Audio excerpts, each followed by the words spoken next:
One of the really heartbreaking things about all of this, and one of the strategies around all of this, is this has completely left the Conservatives in New South Wales in complete disarray. Complete disarray. Let me give an example. So that I don't get sued.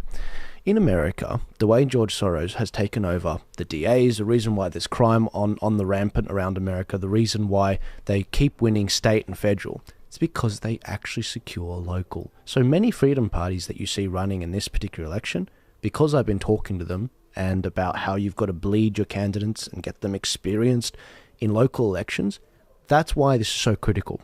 Now, if you've got, let's use Malcolm Turnbull, for example, who's not involved in this at all, and if you take Tony Abbott, who's not involved in this at all, left and right of the Liberal Party, often what happens in these particular elections is you'll get the left-wingers, they will actually mobilise together, they will sabotage the party so that they can actually cull the party of the right-wingers. In this particular case, what has happened is the left-wing people within the Liberal Party, they lost pre-selections in these areas. The Conservative candidates actually won them. And when it came to submitting the papers in yesterday, in order to actually get things done, get them on the ballot, because the ballot draw's happening on Monday, in order to do that, they actually didn't do that. The HQ of New South Wales hasn't done that. And this spells disaster from the Libs, because it means we don't have local candidates that get experience and then do state. We don't have state candidates that can then do federal. And the real crazy thing about this, and what you mentioned before, Julian, a housing crisis, why do you want to control local? And I'll say it. There are people that lobby for renewables, people like Michael Photius, that will directly, benefit from this from the companies that they work with. And the problem with that is a lot of the councils, they control how greenhouses have to be. They control whether there's going to be solar panels, whether there's going to be, extra this, extra that. all those reports that you get when you put in a development application. This is what I'm talking about. And this is not helping the housing crisis at all. And they want to put more EV chargers for electric vehicles around the place and get approvals for that. And this business model that we're seeing right here, the money is very much being flowed into the Liberal Party to control it. Now, look, the Liberal Party will suffer as a result of this, but the Liberal left and moderate faction in the middle that don't share my values, they will benefit in the long term. They're playing the long game. And so the problem with all of this is this shows the Labor Party that the Liberal Party is weak in New South Wales. This signals a potential early election. I was leaning towards an election next year, but this is another grain of sand basically saying maybe we should go early. In order to win government, we can see the Liberal Party are weak in New South Wales. New South Wales has 44 electorates. They might go early because they're in disarray. I mean, the party's not talking to each other. The state guy that's the guy responsible for all of this, according to Ben Fordham, Richard Shields, he's not resigning, as I just read out from 50 minutes ago. I mean, who wants to comment on this? This is an insane story, and I'm not surprised. Well, I'll just say that it's devastating. It's devastating for people who put in their application to run and they wanted to run for the council, and it's so disappointing to see, because if we look at the Wollongong Council now, Wollongong City Council, that's just been handed to the Labor Party and Greens pretty much on a platter. If we look at the mayor candidates now, we have 3 independents, a Greens candidate and a Labor candidate. That's it. We look at a lot of the wards. I think 2 of the wards have some independents running, but the rest of the wards just have Labor and Greens. Now, this is a Labor and Greens, as I said on the previous show, wanted to make the collection of red bins fortnightly.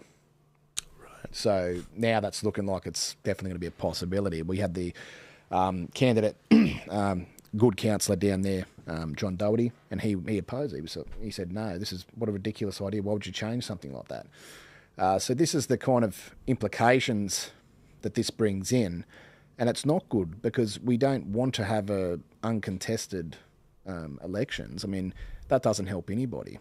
So, it's not the way democracy is meant to work, right? No, exactly right. Yeah, so incredibly disappointing to see because there are a lot of good people in the Liberal Party who are putting in tremendous effort to serving their communities, and there was a lot of fantastic councillors who served their communities very well and were great in the community. So Yeah, it's just a disaster, and it's very disappointing to see. Yeah. And how do you blame a lack of resources? Like, I'm actually very confused about that, because when you look at the Northern Beaches, Georgia Ryburn, she was the deputy mayor of Northern Beaches, and there was 5 Liberals in that particular area.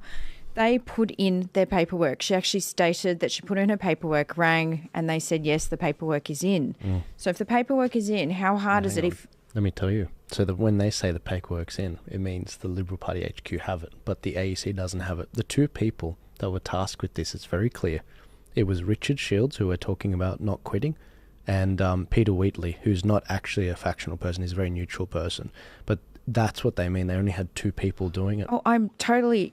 Yeah, that's great. But if you've got to me, in any business and any efficient, whatever job you do, if you're an efficient organisation, if you do not have the staff and if you don't have somebody doing it, offload it to someone else. Like, how about giving it to the people who actually put the paperwork in to do it themselves? Would that not have been the most logical thing to do? I'm sure they would have. Seems like an incredibly suspicious oversight is what I'll say. Yeah, absolutely. I mean, what is the point of a political party? It's to state their claim to nominate, to run a campaign. This is like a pretty important part, right?